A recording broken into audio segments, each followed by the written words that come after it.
నమ్మడానికే కావట్లేదు. అసలు విషయం ఏమంటే ఈరోజు అనుకోకుండా సడన్గా అందరూ ఇక్కడ టెంపుల్కి పోదాము అని చెప్పారు. సరేలే అరే ఇలా అయింది ఏంటి, ఎటు కాకుండా హాఫ్ ఆఫ్ కొన్నాను నేను కూడా. ఇంక పదాంలే అని ఇంక బండి వేసుకొని బయలుదేరేసాము. పోతా పోతా బండి ట్రబుల్ ఇచ్చింది. సరే నేను ఇంకా అప్పటికప్పుడే ఫోన్ చేసి కారు మాట్లాడామన్నమాట. ఇంక అందరూ కారు మాట్లాడేసి ఇంక సాంగ్స్ పెట్టుకొని అన్న పవన్ కళ్యాణ్ సాంగ్స్ అన్న సాంగ్స్ ఇంటూ అలా పోతా అంటే వేరే ఫీల్ అనమాట. పైకి ఎదవలాగా అంటారు కానీ సెంటిమెంట్స్ ఎక్కువ. ఎన్నోసార్లు ప్లానింగ్ వేసుకొని పోవాలనుకుంటాను, కానీ సడన్గా ఈరోజు పోవాలని ఫిక్స్ అయిపోయినాం కాబట్టి ఇంకా సరే అని ఇంకా అందరూ బయలుదేరేసాము.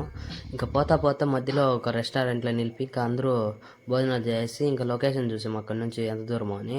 ఇంకా నుంచి 20 కిలోమీటర్ ఉండింది. సరే ఇంకా అందరూ తినేసి ఇంకా బయలుదేరేసాము. ముగ్గురు తిన్నాము, ఇంకొక ఆయన తినలేదు. ఎందుకంటే ఇంకా నాకు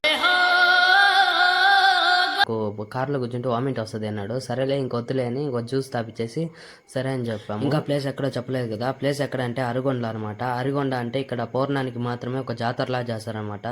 ప్రతి పౌర్ణానికి ఫుల్ జనాలతో అడావుడిగా ఉంటుంది, ఒక జాతరలా ఉంటుంది చెప్పాలంటే. ఇంకా రెస్ట్లో కోలాట సాంగ్స్ అంతా పాడదన్నారు. సరే ఇంకా పోతా పోతా దర్శనానికి పోదామని ఇంకా వెళ్తా ఉంటే ఫుల్ రష్గా ఉండింది. సరేలే ఇంకా దర్శనం తర్వాత అయినా పోదాము. ఇంకా కొంచెంసేపు ఆడ కోలాట వేసి అంటే చూసామన్నమాట. కోలాట అయితే చాలా బాగా వేశారు. టికెట్ ఎప్పుడు చూడలేదు, ఎంత అద్భుతంగా ఉంది.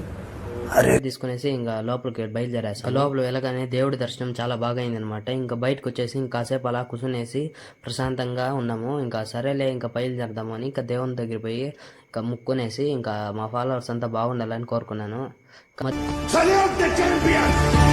మధ్యలో మీకు డౌట్ వచ్చింది అనమాట. అసలు విషయం ఏమంటే 4 రోజులు ఇంకా ఫీవరు, అందుకే వీడియోలు పెట్టలేదు.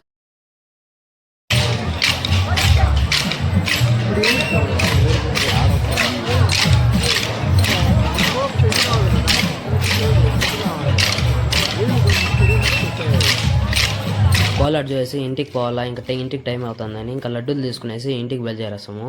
ఓకే, ఇంకా మరొక కొత్త వీడియోతో వస్తా. Okay, bye bye.